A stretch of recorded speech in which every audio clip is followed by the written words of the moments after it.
আসসালামু আলাইকুম। আমার চ্যানেলে আপনাদের সকলকে স্বাগত।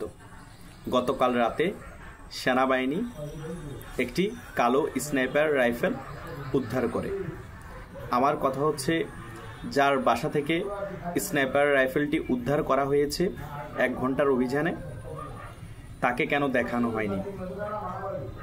কে বৈষম্য বিরোধী আন্দোলনের নেতা ছিল যে তার বাসায় স্নাইপার রাইফেলটি পাওয়া গিয়েছে? এখন তাহলে কি আমরা ধরেই নিব 5 আগস্টে আগে যে আন্দোলন সংগঠিত হয়েছে সেখানে এই স্নাইপার রাইফেলের ব্যবহার হয়েছে এবং 7.62 যে বুলেটগুলা সেগুলা দিয়ে যে হত্যাকাণ্ড হয়েছে, এসব স্নাইপার রাইফেলের ফায়ারের মাধ্যমে হত্যাকাণ্ড হয়েছে, এগুলো কিন্তু জনসমক্ষে আনা প্রয়োজন এবং যে সকল বিষয় ভিতরে ঘটছে এগুলা উদ্ঘাটন করা প্রয়োজন আছে।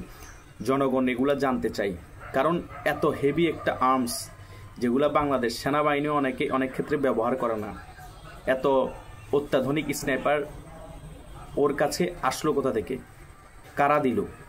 বাংলাদেশে কি শুধু এই স্নাইপার রাইফেলটা আছে, নাকি আরও অনেক স্নাইপার রাইফেল অনেকের কাছে এখনও আছে?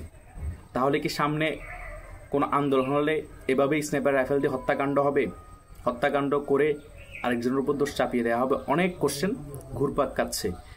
যেমন তৎকালীন সময়ে শেখ হাসিনা সরকারের আমল বলা হয়েছিল যে ষড়যন্ত্র হচ্ছে, পুলিশ এত ছাত্র হত্যা করে নাই।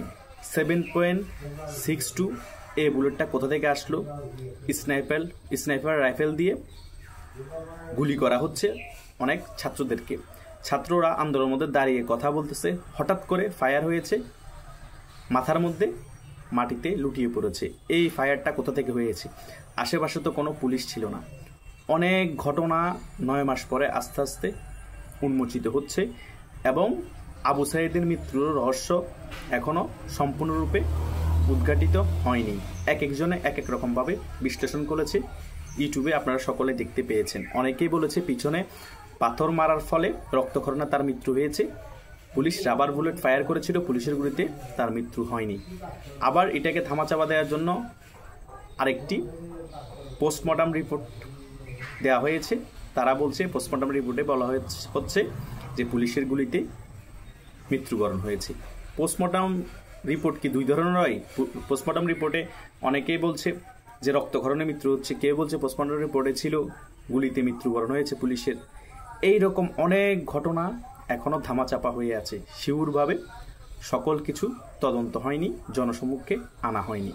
তাই সেনাবাহিনীর কাছে আকুল আবেদন, বাংলাদেশে এরকম কার কার কাছে স্নাইপার রাইফেল আছে সকলকে আইনের আওতা আনা হোক এবং স্নাইপার রাইফেলগুলো উদ্ধার করা হোক। এবং এগুলো কি কাজে ব্যবহৃত হয়েছে? আন্দোলনের টাইমে ব্যবহৃত হয়েছে, না অন্য কাজে ব্যবহৃত হবে, নাকি দেশের জঙ্গি আক্রমণ হবে, সেই কাজের জন্য আনা হয়েছে? সকল কিছু জনসমক্ষে আনা হোক এবং কাদের কাছে পেয়েছে তাদেরকেও জনসমক্ষে আনা হোক। আমরা জনগণ দেখতে চাই কারা এসব জঙ্গি আস্তানা গড়ে তুলেছে বাংলাদেশে, কাদের মদতে এসব জঙ্গি কার্যকলাপ বাংলাদেশে হচ্ছে। তাহলে আমরা সম্পূর্ণভাবে ক্লিয়ার হয়ে যাব যে 5 আগস্টের আন্দোলন কি ষড়যন্ত্রমূলকভাবে অনেক ছাত্রদেরকে তারা নিজেরাই হত্যা করে সরকারের উপর চাপিয়েছে, নাকি আসলেই সরকারের মদতে এই এতগুলো ছাত্রকে মারা হয়েছে। অনেক কিছু কিন্তু জানার বাকি, বোঝার বাকি। আস্তে আস্তে সকল কিছু জনগণের কাছে উন্মোচিত হবে। কথায় আছে না, দের আয়ে তো দুরুস্ত আয়ে। দেরিতে আসলো ব্যাপারগুলো আমরা জনসম্মুখে জানলে বা বুঝতে পারলে এটাই আমাদের জন্য মঙ্গলজনক, দেশের জন্য মঙ্গলজনক।